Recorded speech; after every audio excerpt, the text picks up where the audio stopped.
Hi everyone, welcome to my YouTube channel. So I thought today I might do something a little bit different from my usual content, but I did my first running video. It was back probably like the second week of April or something like that, but either way my first run was in April.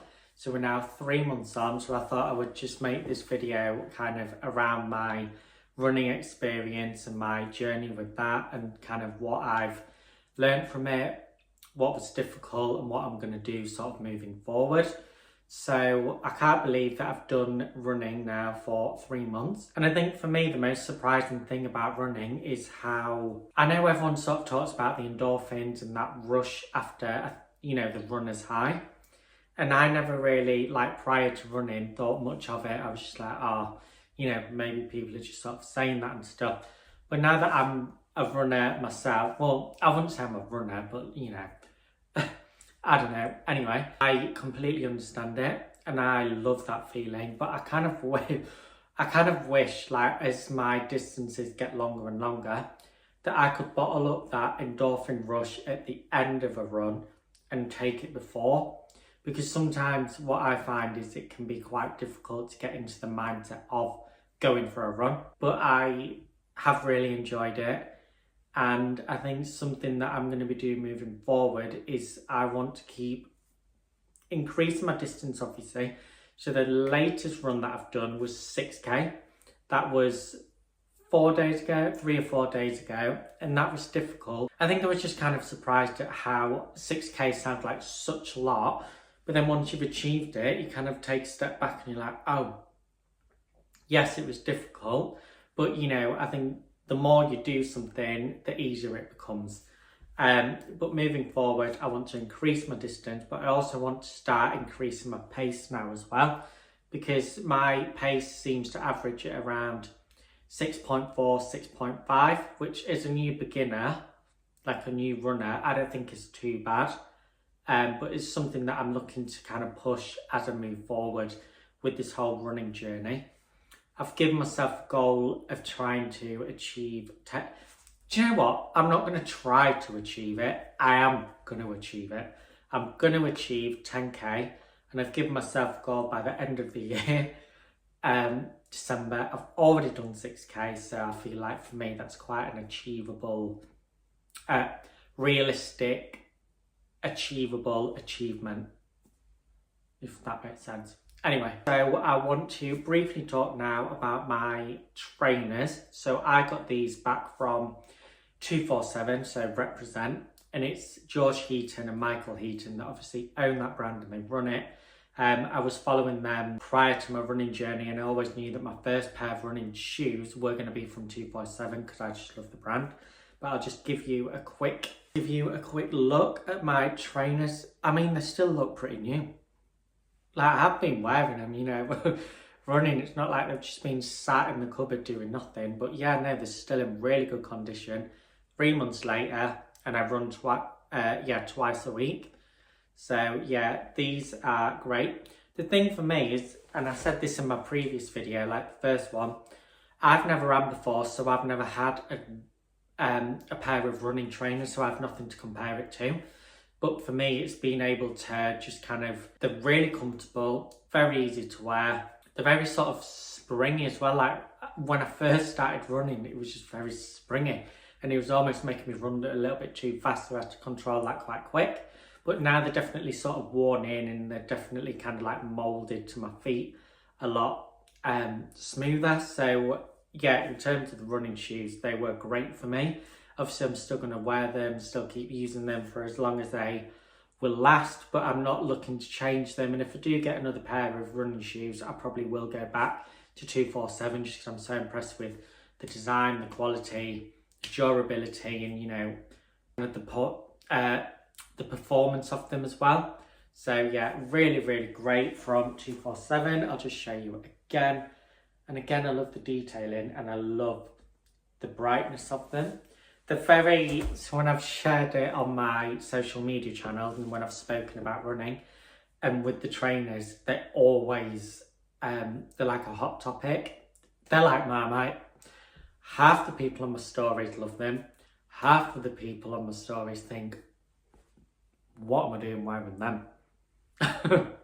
But I love them, so I really couldn't care less what anyone else thinks. So there we go.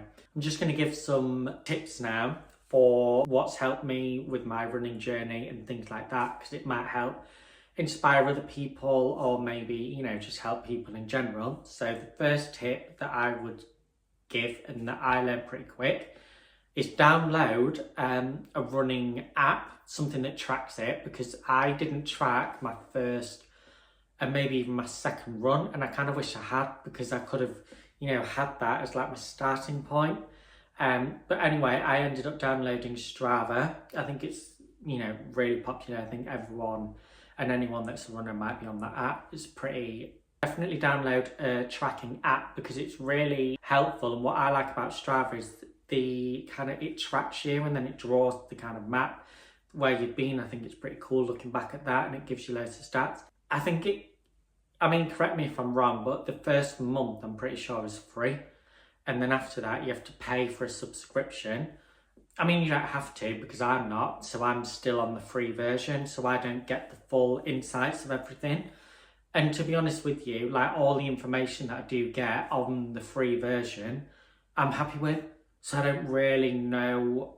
I mean, maybe further down the line, like when I'm nearer my 10K, maybe that's something that I'll want to purchase and like subscribe full time kind of thing. But at the minute, just downloading the free version of Strava and wait until your monthly subscription runs out or whatever it is, it's fine. So I wouldn't worry too much about maybe paying for a full version of Strava, because you still get so much information in terms of tracking and everything like that. The second tip that I would say is just be patient, because there's been a couple of runs that I've done.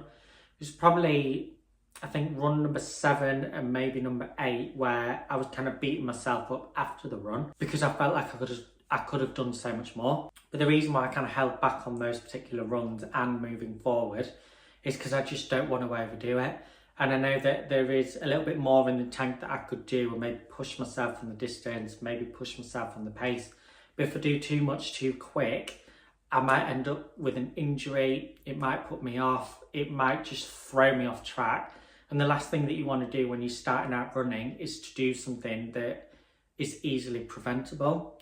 So I would just kind of give yourself realistic goals and give yourself something to look forward to and achieve with each run. But don't make it so unrealistic that if you don't achieve it within a certain time frame, you're going to beat yourself up. Because then, I mean, if you're like the type of person that I am, if I set a goal too high and I'm unable to achieve it for whatever reason, like maybe on the day you're a bit sore, you're not feeling too great, maybe the weather's throwing you off or whatever it is, and you don't achieve it, it completely throws me off and it does not make me feel good. So I would definitely say just give yourself kind of like realistic goals, but also on the flip side of that, don't give yourself a goal of maybe hitting 1K within a certain time frame or whatever, if you could quite easily do that. So, you know, you want to kind of push yourself, but not overly. Does that even make sense? Anyway, and then the third tip that I would say is listen to your body. So when I first started, I ran once a week, which sounds like nothing. Thinking about it now, it sounds like absolute nothing. I ran once a week. Oh my God, what was this tip? It's completely gone out of my head now.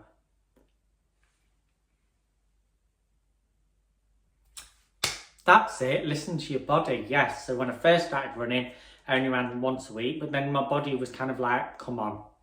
You know what I mean? Like, come on, up it a bit. So now I've run twice a week, but there have been occasions where I've done a run and then my legs are quite sore, my knees. So when I first started running, in fact, I'll show you. When I first started running, I used to get quite bad pains here. And it was just these bits that were really, it was kind of like it was rubbing together and it was just not comfortable at all. Like even when I walked, because obviously your knees do rub. So it was kind of like here on both sides as well. So it was quite uncomfortable and it was quite sore. But what I didn't do was listen to my body. So I kind of just pushed through it and I kind of just went on, and it actually did make it slightly worse. So anyway, I've got a personal trainer and I speak to him about my training and stuff and the running. He's someone that I go to when I go to the gym and like weights and things. So the running's kind of like just off my own back. But anyway, he gave me some advice and I had, it was, I mean, you can tell that I'm a bit crap with gym terminology, but it was like a dumbbell or whatever, like a rolling pin. And I basically just like kept rubbing it and like massaging that area. It went the next day. So what I would say is listen to your body, and if you've got any little niggles or whatever, listen. Probably don't, certainly if you're just starting out your running journey, don't ignore it and think, oh, it's fine, because actually it might get worse further down the line. So just take a step back and maybe just massage the area or something. You know, I'm not one to give like proper running health advice or anything like that, but that's what helped me. Yeah, those are my 3 tips. And I think because I'm still relatively new in the journey, like I'm only 3 months into the running, so I'm still figuring things out as I go along, and I'm still pushing myself, and I'm still definitely trying to just keep getting better each time. And I am. Oh, and another thing with Strava as well is that it shows you different little medals that you've achieved on that particular run. So if you're doing like the same sort of route and stuff, it'll tell you if you've done it quicker than your previous run, or if it's your fastest time you've ever done, or if you've done like a personal best, and it shows you like little medals. So it's like a good incentive to keep going, and it definitely makes me want to like outdo myself on the last run. It's almost like a different person, like you're competing with yourself. But yeah, no, I love running so far. As I say, I'm only 3 months into the whole kind of journey and everything like that. It's the longest time I've stuck with any kind of cardio fitness other than gym. And I would say to anyone who's thinking about running, but they're just kind of like not sure if they want to, just do it. I mean, not to quote Nike, just do it. Don't overthink it, and don't try and do a marathon on your first run. Just take it steady. Just take it steady and don't overdo it straight away, because then you'll put yourself off, and that's the last thing that you want. So there we go. That's my quick running update video. I thought I would just share this journey with you guys, because obviously the first video that I did, and I'm going to put a little screenshot up here, yeah, I just thought it would be maybe, you know, useful or beneficial to anyone that's kind of following me on this journey.